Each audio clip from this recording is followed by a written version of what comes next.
आपल्या बापाची संपत्ती संपत्ती सांभाळली पाहिजे, ती सांभाळली पाहिजे. म्हणून नियम असा आहे, माय बापाच्या संपत्तीवर मजा करायला परवानगी आहे, माय बापाच्या संपत्तीवर माज करायला परवानगी नाही.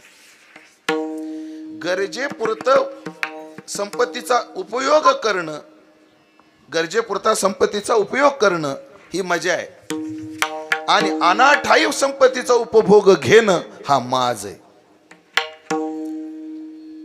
दैवानं वडलोपार्जित जमीन आहे, चांगलं कष्ट करावे, कमवावे, बंगला बांधावा, गाडी घ्यावी, चांगलं पुण्यामध्ये घर घ्यावं, इथं फिरावं, तिथं फिरावं, परदेशात फिरावं, जीवनाचा पुरेपूर आनंद लुटावा, हे ठीक आहे.